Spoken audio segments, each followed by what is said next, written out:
आज के इस जमाने में हर व्यक्ति स्वयं ही कुछ न कुछ फैसला लेके कुछ न कुछ करता है। देखो 10वीं 12वीं की रिजल्ट आती है, उस दिन पेपर का रिजल्ट देखने बाद शाम तक अगले दिन सुबह तक न्यूज आता है कि 100-150 बच्चों ने आत्महत्या कर ली। कितने बच्चों ने? हाँ, ये क्या हुआ? हमारे निर्णय लेने में जो शीघ्रता है, वो शीघ्रता हमको दुख देती है। 6 महीने में वापस एक एग्जाम लिख लें तो पास हो जाए। हाँ, और नहीं भी पास हुए तो कौन से अभी इस धरती में रहने वाले सभी जीवों को वो कोई पास होके नौकरी करके ही जीना है? बंसीलाल जी कितने पढ़े हुए? फिर भी ठीक है, फिर भी पूछता हूँ कि नहीं पढ़े हो तो क्या रोटी हजम नहीं होती है? टट्टी पिसाब बराबर लगता है, और पढ़े तो ही टट्टी पिसाब लगेगा। पानी पीते हो तो बराबर पिसाब निकलता है। मैंने तो सुना एमबीए या डॉक्टर इंजीनियर पढ़े तो ही पिसाब लगता है, नहीं तो बंद हो जाता है। सही है? हाँ, तो पिसाब पानी से लगता है, टट्टी भोजन से लगता है, बीच में पढ़ाई का कोई काम ही नहीं है। मेरा बेटा इतना पढ़ेगा तो ही ऐसे होगा, ये मूर्खों का काम है। मेरा बेटा किसी भी हालत में बड़ा होगा, ये होशियारों का काम। होशियार आदमी जानते हैं, मैंने बड़े लोगों को देखा है, पढ़ाई से बड़ा बनने के लिए एक ही पद मिलेगा। गूगल का सीईओ 10 बन सकते हैं क्या? कितने बनेंगे? तो फिर सुंदर पिचई का पढ़ाई एक के लिए ही काम आएगा, लेकिन व्यापारी हो, इंडस्ट्रियलिस्ट, फैक्ट्री चलाने वाले 10 करोड़ भी हो सकते हैं। उसके लिए कंपटीशन नहीं, एक पद भी नहीं है, उसके लिए कोई पढ़ाई की भी जरूरत नहीं है। आप अगर हीरा हीरा तराशने की फैक्ट्री लगाते हो तो उसमें पढ़े हुए लोगों को डाल के काम लेते हो, तो उसमें आपको पढ़ने की जरूरत नहीं है। 50 पढ़े हुए लोग आपके पास काम करते हैं। तो आपको बड़ा बनने का, मैं तो एक ही चीज देखता हूँ कि अब बड़ा बनना, श्रेष्ठ बनना, मेरा पद और बड़ा होना, ये तड़प कम हो गया। क्या हो गया? एक हासिल हो गया, वहीं पड़े रहते हैं। भाई हासिल हो गए, हमको मिल गया, वहीं पड़े रहते हैं। तो वो तकलीफ देता है, वो परेशान करता है। आगे बढ़ने के लिए हमें तड़प होना जरूरी है, पढ़ाई होने की जरूरत नहीं। अगर तड़प आ गई, किसी भी हालत में आगे बढ़ जाओगे आप। और विभिन्न प्रकार से आगे बढ़ने के लिए प्रकृति रास्ता देती है। देखो हम कृष्णगिरी में जा रहे थे ना, आम बहुत आता है वहाँ। क्या आता है? आम। अब देखो दुबई में आम नहीं आता, रेगिस्तान, अरब कंट्री में आम नहीं आता है, खूब गर्मी पड़ती है। तो यहाँ से यह आम को ले करके खरीद के पल्ब बनाते हैं, पल्ब, मैंगो पल्ब। इसमें प्रेजर्वेटिव्स डाल के डब्बे में भर देते हैं, साल भर भी कुछ नहीं होता।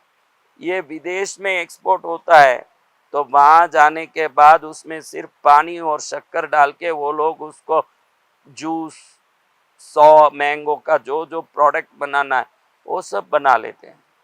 तो हमारे कृष्णगिरी के पास ऐसे जो अनपढ़ लोग हैं, वो लोग करोड़ों कमा रहे हैं इस मैंगो को टिन में भर के, मैंगो पल्प। होशियारी की बहुत जरूरी है। इस मैंगो का ही पल्प नहीं बनता, सीताफल का भी पल्प बनता है, गुआवा अमरूद का भी पल्प बनता है, कितनी चीजों का। ये एक उदाहरण बता रहा हूँ कि अगर आदमी सोचे तो करोड़ों रुपए में काम करने के लिए उसके पास कई रास्ते हैं, और हम एक ही रास्ता देखते हैं, मेरा बेटा पढ़ ले, मेरा बेटा पढ़ ले। कितने कल मेरा बेटा कलेक्टर बन जाए, कितने कलेक्टर बन लेंगे, कितने पुलिस बन लेंगे, कितने जज बन लेंगे। जितने जिले हैं और जितने व्यवस्था की सीट है उतने ही बनेंगे। लेकिन व्यापारी बनने के लिए कोई लिमिट नहीं होता। व्यापारी बनो, 10 लाख 10 लाख कितने लाख व्यापारी बनते ही जाते हैं, क्योंकि लेने वालों की संख्या, जब तक जनसंख्या बढ़ती जाएगी, उतने ही व्यापारियों की जरूरत है। खरीदने वाले जितने होंगे, देने वाले उतने जरूरत पड़ेंगे कि नहीं? तो व्यापार करना आज के तारीख में अगर सही ढंग से करें तो बड़ा बनने के लिए बहुत अच्छा साधन है व्यापार। और वही लोग रोते हैं, बंसीलाल जी रोते हैं, आजकल धंधे में कुछ नहीं पड़ा महाराज। ये कौन बोलता है? जो समय के साथ अपडेट नहीं होता है, जो पुराने ही वो रीत रिवाज और पुराने जमाने के वही तरीकों को पकड़ के बैठा है और आज भी बदल नहीं पाया, वही रोएगा कि भाई धंधे में आजकल कुछ नहीं पड़ा है। देखो, दो लड़के बेंगलोर के बस स्टैंड में रात में फंस गए। एक लड़का 16 साल का, एक लड़का 17 साल का। कितने साल के?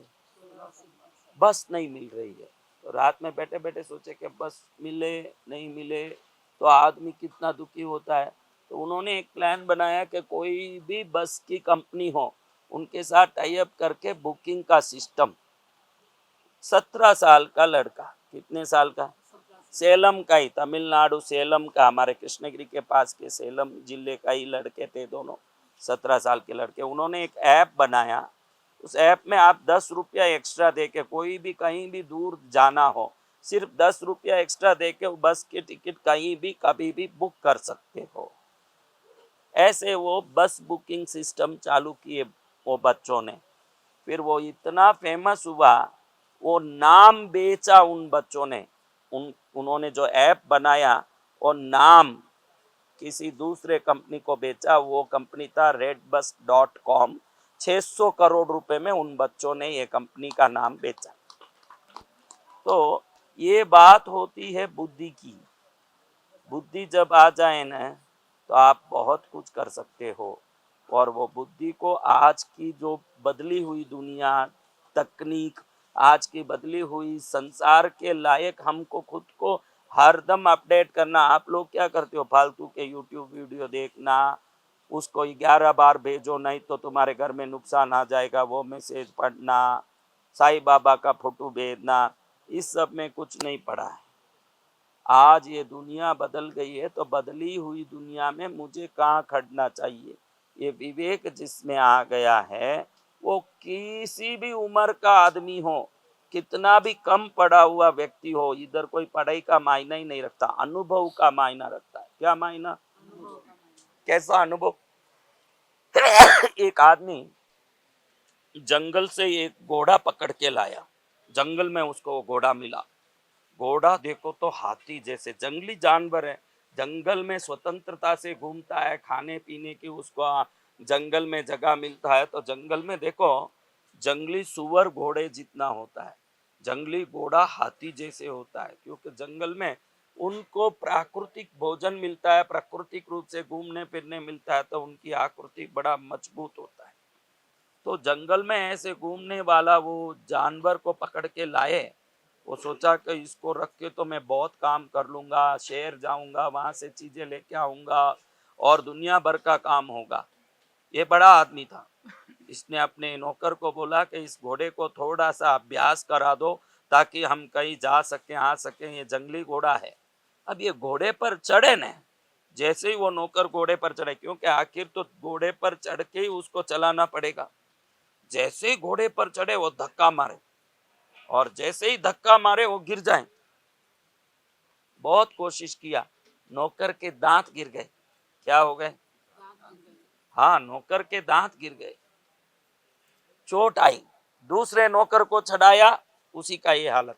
फिर एक अच्छा तगड़ा नौकर जो ऐसे जानवरों को क्षण में बस में कर लेता, उसको चढ़ाया। वो ऊपर चढ़ के लगान पकड़ने की कोशिश की, घोड़े ने ऐसे उछाल खाई कि वो भी जाके गिर गया। अब एक आदमी आके हाथ जोड़ के ये घोड़े के मालिक को बोला कि साहब, अपने गांव में एक संत आए हैं। वो संत महाराज को पूछते हैं कि ये घोड़ा यूं क्यों चल रहा है, वो बता देंगे। घोड़े का मालिक हंसने लगा, क्या संत को घोड़े को कोई लेना देना है? संत क्या होते हैं ना घोड़ा क्या होता है? संत जी जो राम राम करते, भजन करते हैं, उनको क्या घोड़े से लेना देना? तो घोड़े की बात उनसे क्या पूछेगा? अरे वो हर चीज का समाधान बता देते हैं, हम उनसे पूछ लेंगे तो अच्छा है। फिर घोड़े के मालिक ने सोचा पूछने में क्या जाता, पूछ लो अपने क्या जाता है, लेकिन कोई संत घोड़े के बारे में बताता है? पागल लोग हो तुम सब। अब महाराज जी के पास गया, महाराज जी को बोला महाराज जी प्रणाम। राम राम भाई, बोलो क्यों आए? महाराज जी हमारा घोड़ा बहुत उछल कूद करता है, एक नया घोड़ा जंगल से पकड़ के लाया, जंगली होने से आदत नहीं है उसको, वो सबको नीचे गिरा रहा है, बहुत परेशान हो गए महाराज जी, आपसे पूछने आए हैं क्या करना है। ठीक है भाई, मैं कल सुबह आऊंगा, बताऊंगा कि क्या करना है, कल बताऊंगा, घोड़ा देख के बताऊंगा। घोड़ा सुबह देखने के लिए संत आ गए। संत आए तो घोड़ा ऐसे बलवान पुष्ट घोड़ा देखा, संत जी ने देखा घोड़ा तो बहुत बढ़िया। संत जी ने बोला चलो भाई इसको सवारी लो। तो एक आदमी डरते डरते चढ़ गया, पहले जिसके दांत गिरे हुए, वो सोचा और भी मुश्किल पड़ेगा, क्या करें, संत जी बोल रहे हैं तो करना पड़ेगा। घोड़े पर चढ़ गए, चढ़ते घोड़ा एक उछाला जोर से, ओ गिरा नीचे, पहले ही दांत तो गिरे हुए थे, हा हा हाई हाई कराते कराते उठा। संत जी बोले कुछ नहीं, अभी जो घोड़ा जिस दिशा में खड़ा है इसके विपरीत दिशा में खड़ा हो, इसको किस दिशा में खड़ा हो? विपरीत दिशा में खड़ा हो, उल्टा दिशा में। अभी ये ऐसे खड़ा है तो ऐसे खड़ा दो, ऐसे खड़ा है तो ऐसे खड़ा दो। अब चढ़ो ऊपर। कौन चढ़ेगा महाराज, ये तो सबका दांत तोड़ दिया, आप शांति रखो महाराज। अरे मैं बोल रहा हूं ना चढ़ना रे भाई तू। अब घोड़े को उल्टी दिशा में खड़ा है, एक आदमी चढ़ा, चढ़ के बेटा घोड़ा कुछ नहीं किया, शांत है घोड़ा, और उसका लगान पकड़ा, वो अच्छे से चलने भी लगा। सब लोग ताली बजाने लगे, हा कैसे हो गया, वाह संत जी वाह, मान गए। क्या वो दिशा में इसको कोई बंधन है, मंत्र तंत्र का टोटका है, क्या है जिससे घोड़ा घबराता है? अरे भाई ये जंगली घोड़ा है, ये जंगली घोड़े को कोई किसी ने आज तक चढ़ के सवारी नहीं ली है। और तुम जो खड़े हो, तुम बराबर सूरज पीछे हो, घोड़े को ऐसे खड़े हो, और तुम जब बैठते हो तो तुम्हारी छाया आगे पड़ती है घोड़े की, तो वो छाया को देख के ये घोड़ा घबराता है कि कुछ सामने आ गया और उछल उछल के मारता है। अभी हमने सूरज की तरफ इसको खड़ा दिया तो छाया पीछे पड़ती है, सामने कुछ नहीं दिखा, तो अब घोड़ा खुश है भाई, इसको अनुभव कहते हैं। इसको क्या कहते हैं? यही अनुभव है। जीवन में अपनी मर्जी से कभी कुछ भी करो ने, कहीं ना कहीं परेशान होंगे। बड़े बुजुर्गों का सम्मान इसलिए किया जाता है, उनका अनुभव आज भी अगली पीढ़ी को काम आता है।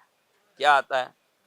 हाँ, मैं अपनी बात करूं तो इनके इस शरीर के जो संसारिक पिता थे, इस शरीर के, बचपन में मुझे बताते थे कि भाई धनिया पत्ती ऐसे लेनी चाहिए, नींबू में दाग नहीं होना चाहिए, नींबू पीला होना चाहिए, हम तो हरे हरे ले आते काटे काटे, पीला नींबू ऐसे होना चाहिए। एक धनिया पत्ती खरीदने के लिए भी बुजुर्गों का अनुभव काम आ सकता है। तो अनुभव ऐसी चीज है जो अगर सही ढंग से मार्गदर्शन मिल जाए तो मूर्ख आदमी भी सफल हो सकता है। ये अनुभव से किससे होता है? इसलिए बड़ों को आदर देना जरूरी है, जो आपसे बड़े हैं। देखो ये बूढ़ी माताएं रसोई बनाती है, आज की लड़कियां वैसी बना नहीं पाती, फिर भी यूट्यूब देख के ऊपर थोड़ा ड्रेसिंग करेगी, सजाएगी, सब करेगी। तो हजार सजा, भोजन सजावट का वस्तु नहीं है, भोजन स्वाद का वस्तु है। आज के देखो तो उसके ऊपर क्या सजावट करते हैं, द्राक्ष रखते हैं, काजू चढ़ाते हैं, सजाते हैं। भोजन सजा देखने में अच्छा लगना चाहिए कि खाने में अच्छा लगना? और आज के युवा डेकोरेशन में ज्यादा लगे हैं कि स्वाद में ज्यादा लगे हुए हैं? हाँ? तो पहले इनको ये समझ ही नहीं कि डेकोरेशन, पुरानी मासियां बूढ़ी दादियां जो रसोई बनाती, शायद ही याद है कि वो किसी बर्तन में लेके उसको सजाई हो, जिस बर्तन में बना उसी से सीधा प्लेट में आ जाता। आज उस बर्तन से और एक बर्तन में सस्ता है, उधर से फिर दूसरी थाली में आएगा। तो उनको ये समझ नहीं कि ये भोजन सजावट का वस्तु नहीं है, ये पेट में जाके तृप्त करने की वस्तु है। और तृप्ति तो तभी आएगी जब उसमें स्वाद होगा, पुरानी औरतें हांडी में ही उसका स्वाद देख लेती कैसी होती, फिर थाली में आती तो आदमी उंगली चाटता है। अब रूप सुंदर है, क्या है? हाँ, रूप बहुत सुंदर है, नाक का डसे तो जहर है वाला काम। क्या है? रूप बड़ा सुंदर, नाग का डसे तो जहर है। वैसे खाना खाए और ये जो करते खाना, ऐसा तेल डाले, विनेगर डाले, अजीनोमोटो डाले, फिर खा लिया तो सुबह से शाम तक जितनी बार ऑफिस में चक्कर नहीं काटा होगा, शाम से रात तक बाथरूम का चक्कर उतनी बार काटे। हाँ, कितनी बार काटे? इसका कारण क्या है? हमने आज बदल लिया अपना जमाना। देखो, आपको एक सवाल पूछता हूँ, आप बताइए मुझे। मैं जो यूट्यूब में देख रहे हैं मेरे बच्चों, आपको भी पूछ रहा हूँ, आप बताइए। एक गंदी चीज है, वो बहुत गंदी चीज है, उसको कहीं एक कोने में फेंक दें तो अच्छा है, उसको अपने साथ रखें तो अच्छा। आप बोलो, सच्ची में आप भी बताओ। एक गंदी चीज है, उसको कोने में फेंक दे तो अच्छा है कि साथ रखे तो अच्छा है? अगर नहीं फेंके, साथ रखें गंदी चीज को, तो उसको क्या बोलें? नहीं, उस आदमी को क्या बोलना जो गंदी चीज को साथ लेके घूमता है? उसको क्या बोलना? बोलो जोर से। हाँ, तो जो बोलने वाला ही वो पागल है। कौन है वो पागल? देखो, पुराने जमाने में जब भी सर्दी आती थी, ऐसे गंदी चीजें निकाल के कहीं फेंक देते, अभी उसको करचीप में लपेट के साथ में ही लेके घूमे। अभी इसको क्या बोले महाराज, आप बताओ, इसको क्या बोले? अब खुद ही बोले पागल कौन है? हम खुद को सिविलाइज्ड बोलते हैं। हम खुद को क्या बोलते हैं? सिविलाइज्ड ऐसे होते हैं जो गंदी चीज को लेके पैंट में लेके घूमे। उसको तो साफ करके कहीं वॉश बेसिन मिला, जहाँ मिला निकाल के हाथ धो लें। अब कितने ही उसको भर भर के रखें, कोई 20 बार 30 बार भर भर के साथ में, जैसे कोई इत्र का बहुत बड़ा कुंजी लेके घूम रहा हो। हाँ, कैसे? देखो, पुराना जमाना ही कैसा था, वो अनुभव कैसा था, पहले कैसे होता था। बाहर सुबह सुबह राजस्थान में लोटा लेके निकलते थे, किस लिए? शौच जाने के लिए बाहर निकलते। और जैसे ही दोपहर हुई, घर आए तो क्या समझना? भूख लगी है, भोजन करने आए। अभी सुबह सुबह उठते ही घर में बाथरूम का दरवाजा खोलता है, शौच कहाँ करेगा? और भोजन करने बाहर जाता, होटल में खाऊंगा। और वापस घर आया तो समझना टट्टी जाने ही आया है। किस लिए आया है? हाँ, किस लिए आया? पहले किस लिए आते थे घर? पहले किस लिए आते थे? अब किस लिए आते हैं? सोच लो, इतना ही फर्क आया। पहले कहीं भी सोच करो, कहीं जंगल जाना बोलते थे मारवाड़ी में। जंगल जाना, जंगल जावणो यानी सोच जाना, जंगल जावणो ऐसा यानी वो काम था। फिर घर आए तो गरम गरम माँ के हाथ की रोटी सब्जी, माँ का शुद्ध हाथ का खाना मिलता। अब खाएगा गलियों में बना हुआ गंदा। और घर अचानक आके जल्दी जल्दी खटखट किया तो समझना घर वालों के मालूम है आ गया, इसको अर्जेंट होगा, जाओ जाओ रेस्टरूम खाली है, जाइए। हाँ, इतना जीवन विपरीत हो रहा है।